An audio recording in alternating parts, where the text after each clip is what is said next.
Hello everyone, this is Anuradha Sharma and you are watching my channel IELTS with Anuradha. Now turn to Section 1. Section 1. You will hear a conversation between a student looking for a host family and a housing advisor. First, you have some time to look at questions 1 to 5.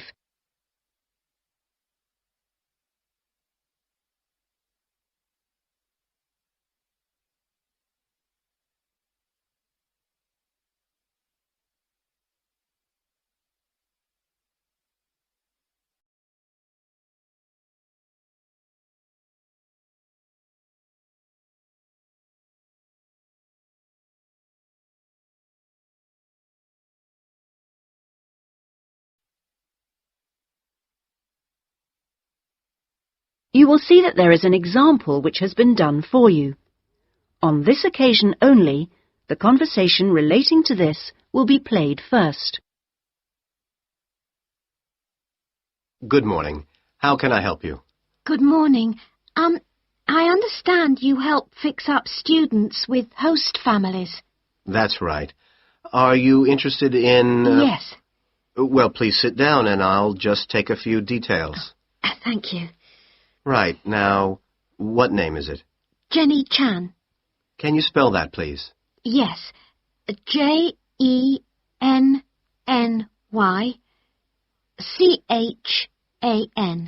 Right. And what is your present address? The student's name is Jenny Chan, so Jenny Chan has been written on the form. Now we shall begin. You should answer the questions as you listen, because you will not hear the recording a second time. Listen carefully and answer questions 1 to 5. Good morning. How can I help you? Good morning. I understand you help fix up students with host families. That's right. Are you interested in... Yes. Well, please sit down and I'll just take a few details. Thank you. Right. Now, what name is it? Jenny Chan. Can you spell that, please? Yes. Jenny-Chan.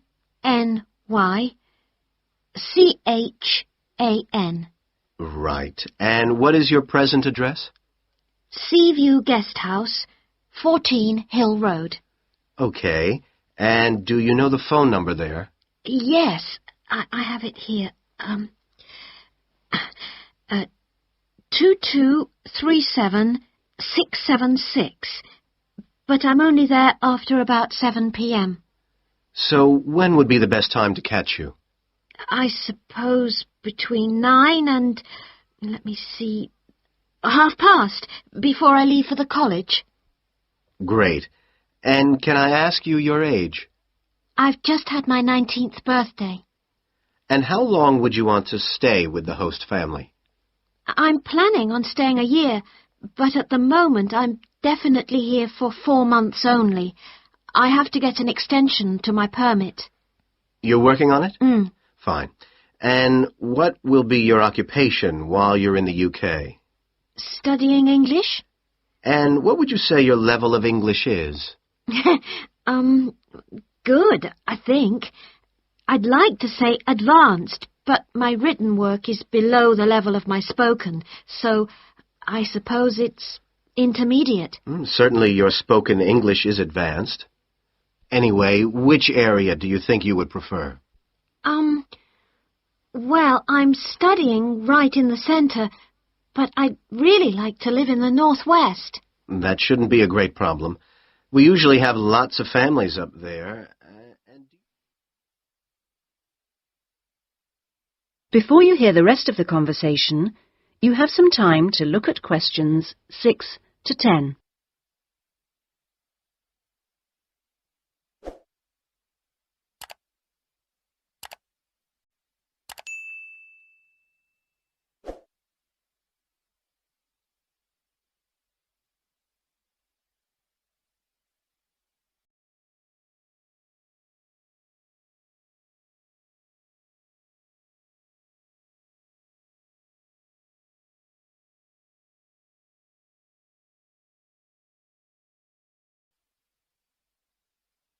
Now listen and answer questions 6 to 10. And do you have any particular requirements for diet? Well, I'm nearly a vegetarian. Not quite. Shall I say you are? It's probably easier that way. That would be best. Anything about your actual room? I would prefer my own facilities. En suite, is that right? Mm-hmm. And also, if it's possible, a TV. And I'd also like the house to have a real garden, rather than just a yard. Somewhere I could sit and be peaceful. Is that all? Well, I'm really serious about improving my English, so I'd prefer to be the only guest, if that's possible. No other guests. Yes, you get more practice that way. Anyway, obviously, all this is partly dependent on how much you're willing to pay. What did you have in mind? I was thinking in terms of about 60 to 80 pounds a week, but I'd go up to 100 if it was something special. Well, I don't think we'd have any problems finding something for you. Oh, good. And when would you want it for? I'd like to move in approximately 2 weeks. Let me see, it's the 10th today, so if we go for the Monday, it's the 23rd of March. Yes. Right. Good, and if I could ask one last question. That is the end of section 1. You now have half a minute to check your answers.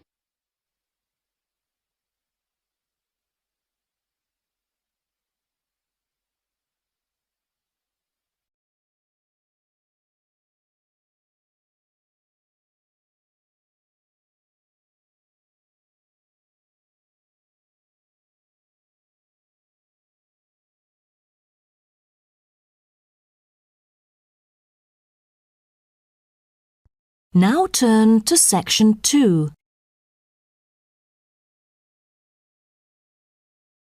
Section 2. You will hear a guide talking to a group of visitors about a national park. First, you have some time to look at questions 11 to 16.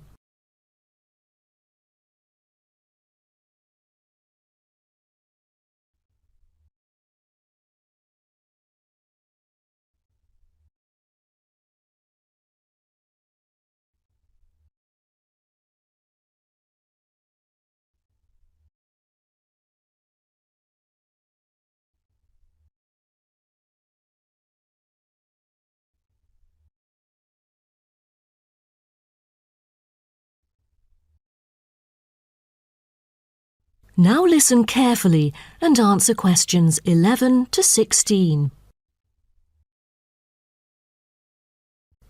Welcome to Byron National Park. I am Jim Carson, your tour guide for the trip.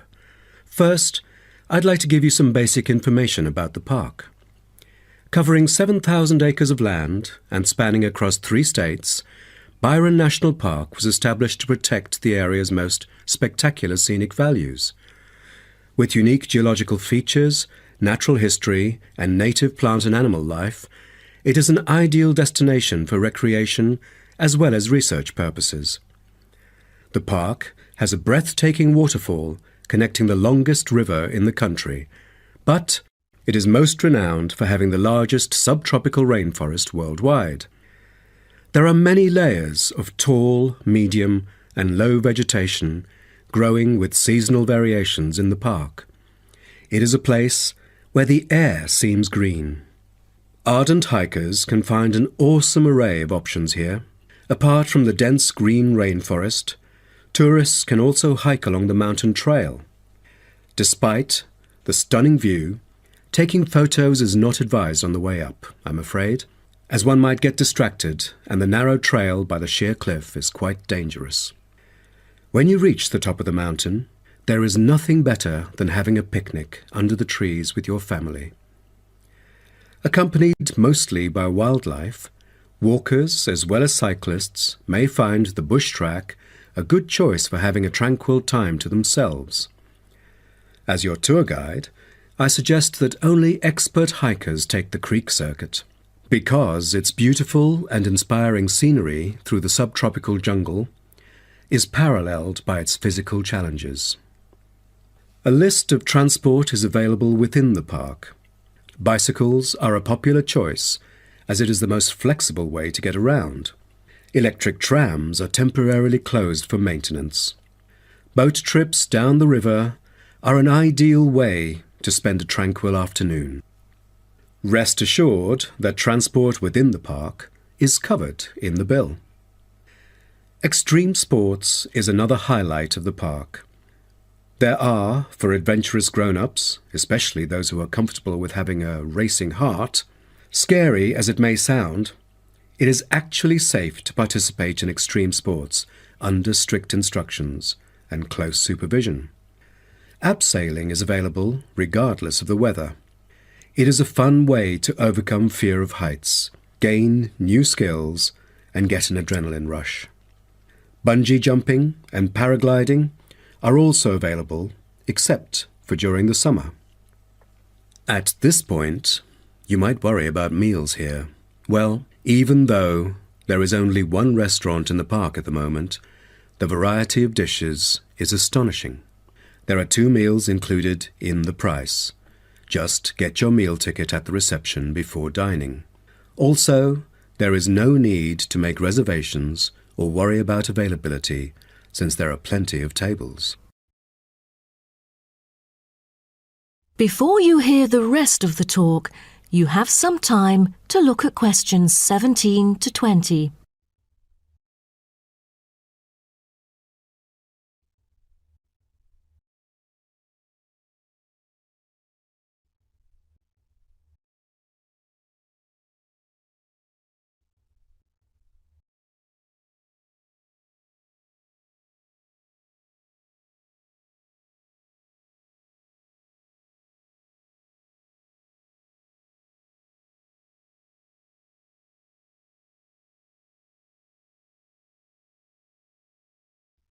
Now listen and answer questions 17 to 20. During your stay here, you might want to know what there is to do. Let's turn to the plan so I can familiarize you with the layout of the park. Most tourists would choose to stay in our guest house, located in the southeast corner. It features 63 tastefully appointed guest rooms, many of which offer spectacular views of the park. You'll find a home away from home at our guest house. But for those who want to experience the natural beauty up close, there is also a campsite. When you get out of the guest house, go straight ahead, turn right at the end of the road. To your left, there is a campsite amongst the trees where you could spend a night under the stars together with owls and chipmunks. If you look at the top left of the plan, you will notice a picnic area. You can either bring your own food, or we can deliver food to you. Barbecue is an option. The business centre is situated directly opposite the picnic area. It provides flexible, fully serviced offices, conferencing suites, meeting rooms, and is equipped with the latest multimedia facilities. Wired, as well as wireless, high-speed internet is available within the entire premises. The centre is designed to cater to both individual travellers and corporate groups. Visitors can also go to the museum, which holds a vast collection that exhibits local history and a natural habitat. You start from the guest house, just turn left at the first conjunction, then walk past the tea house, turn right. You'll see the museum after making the third right. Have you found it? Pretty easy, right? To spend a delightful afternoon with a book and a fresh cup of coffee, you can go to the only cafe in the park. From the guest house, you go straight, then take the second right, and you'll see the cafe right in front of you. You might want to check out our all-season tennis court, which offers instruction for all ages and skill levels. It is located right opposite the cafe. That is the end of section 2. You now have half a minute to check your answers.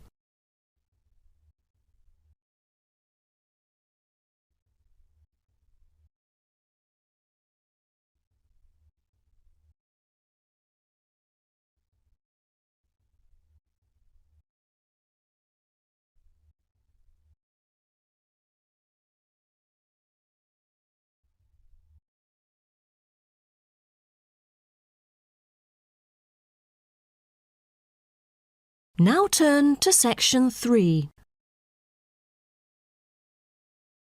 Section 3.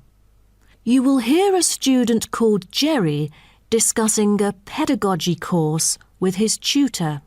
First, you have some time to look at questions 21 to 23.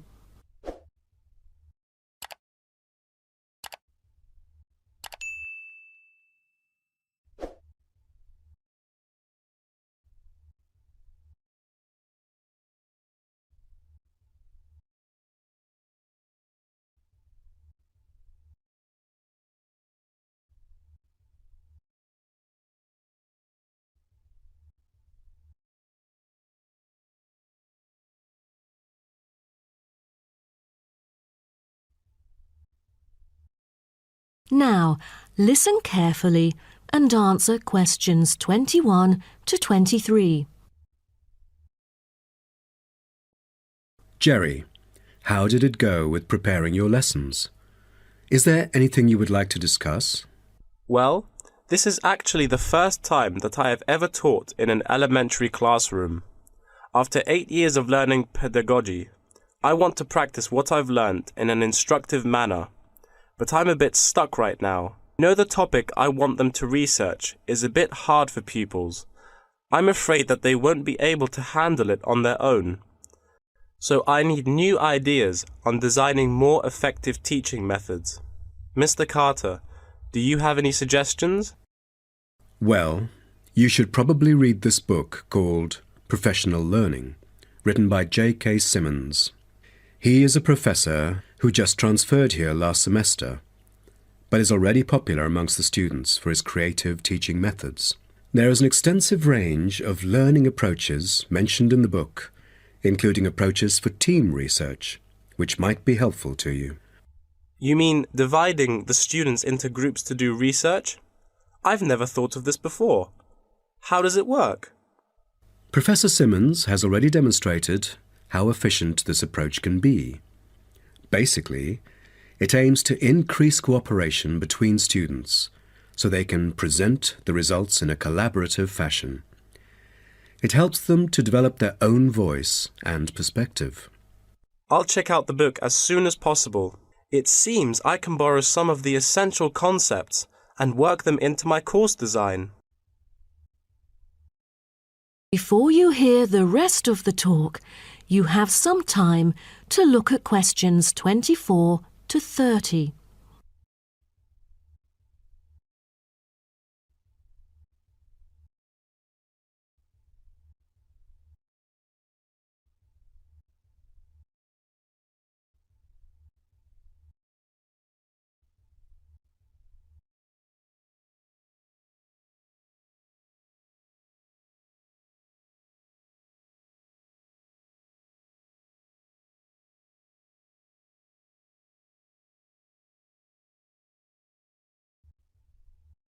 Now listen and answer questions 24 to 30.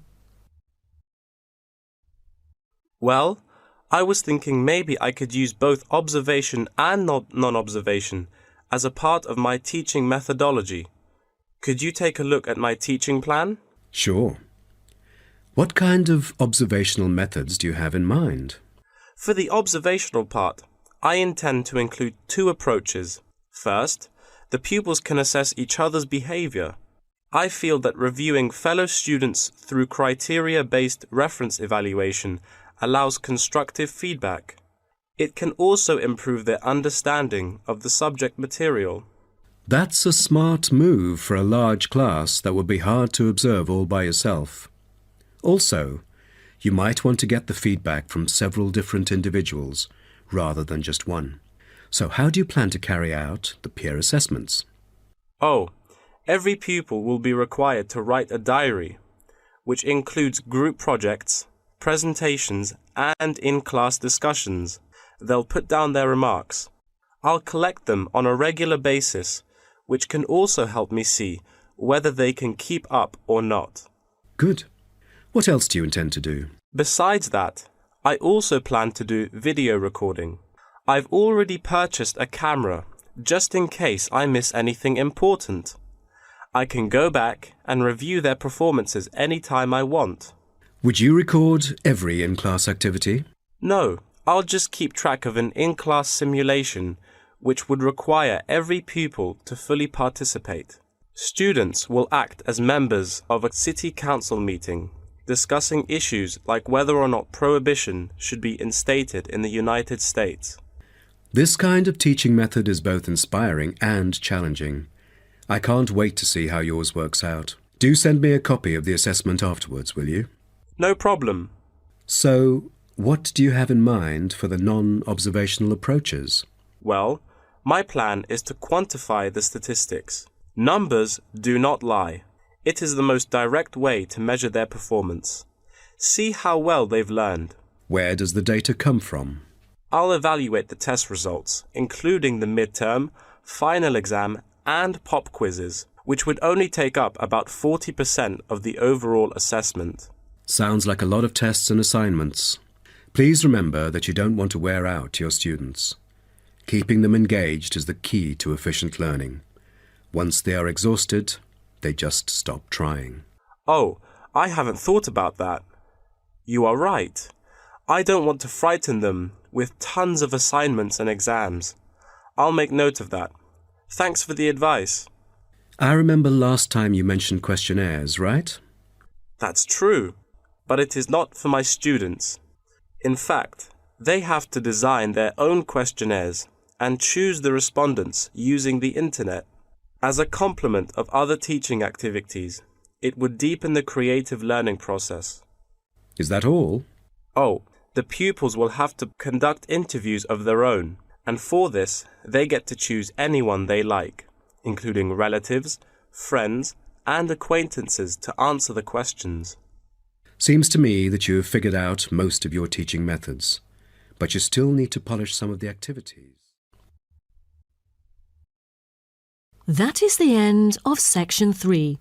You now have half a minute to check your answers.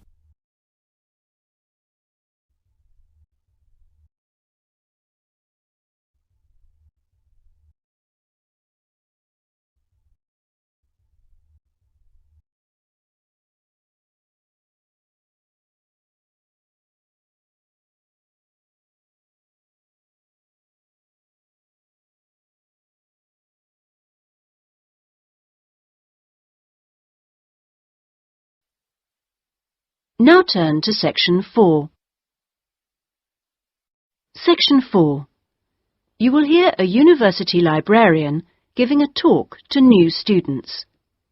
First, you have some time to look at questions 31 to 40.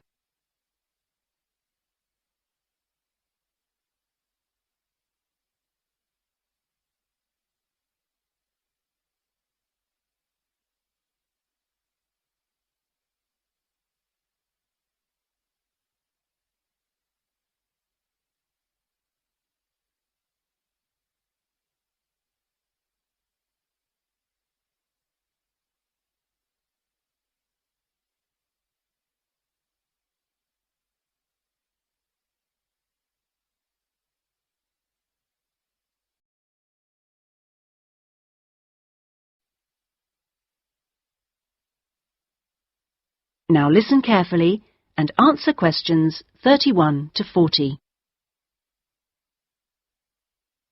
Okay, are you all settled?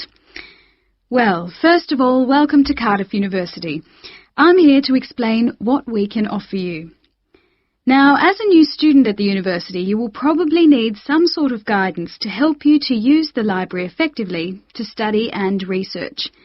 Some of you have asked about a guided tour, but we find this rather muddles people. So, in this first week, we run a series of talks which focus on different aspects of the library and its resources. You'll also find that to get the most out of the library, you really do need to be computer literate. And so all this term we run small classes which will bring you up to speed on how to access the computer-loaded information. Okay, now let me give you an outline of what's available to you. You'll find that the computers are increasingly used as a research tool. Many students do most of their research on the internet, and the library computers are permanently online. Having found what you need, you'll find you can readily save texts on your personal computer space to print off when you need. You might think that it is the fastest way to get information, but the links can be slow. Clearly, you can find lots on there, but much of it is useless information, as it is from highly debatable sources, so be critical. You'll also find that the library has loaded several CD-ROMs onto the computers from specialist reference sources, such as the MLA. It means we can expand what we offer you at very little extra cost and saves us having to invest in more and more books. The CD-ROMs contain exactly the same information as the reference books, as the two are updated together. Now, most of you will need to refer to journal articles in your work, and you'll find you can also access these online, and we encourage you to do so. Clearly, some of you will find the printed version more accessible as it sits on the shelves, but I'm afraid the intention is to phase these out eventually. However, you will still be able to print off a version of the text rather than photocopying the journal pages. So you must get used to working online. Naturally, we do still have the full range of classic reference books, additional to the CD-ROMs for you to use, and there are several copies of each one. This is because some of you may prefer to borrow a book rather than sit in the library. There is a restricted loan time on these, so that they are not missing from the shelves for too long.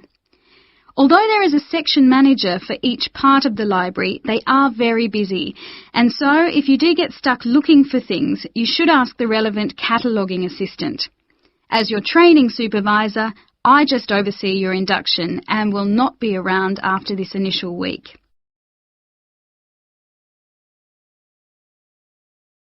Some of you may be interested to know that the library is offering specialised training sessions on writing a dissertation. Obviously, this is not relevant to those of you who are undergraduates. It is just for postgraduates. Your department will discuss the planning stage of the dissertation, i.e. what you're going to do with you, and we will focus on the structure of it. However, the training will also include some time on the computers.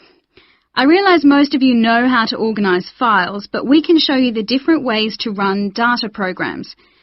Your tutors will tell you at the outset how to set out the chapters they require, but you will need to ask them how they would like you to organise the bibliography, because it varies depending on your subject area. When you've got something together, the trainer here will look through the draft version for you to see if it's okay. And one final point, for those of you who have registered from abroad, we can offer individual sessions on dissertations if you feel you need them. If you require language lessons, then they are available from the International Centre next to the Law Department. That is the end of section 4. You now have half a minute to check your answers.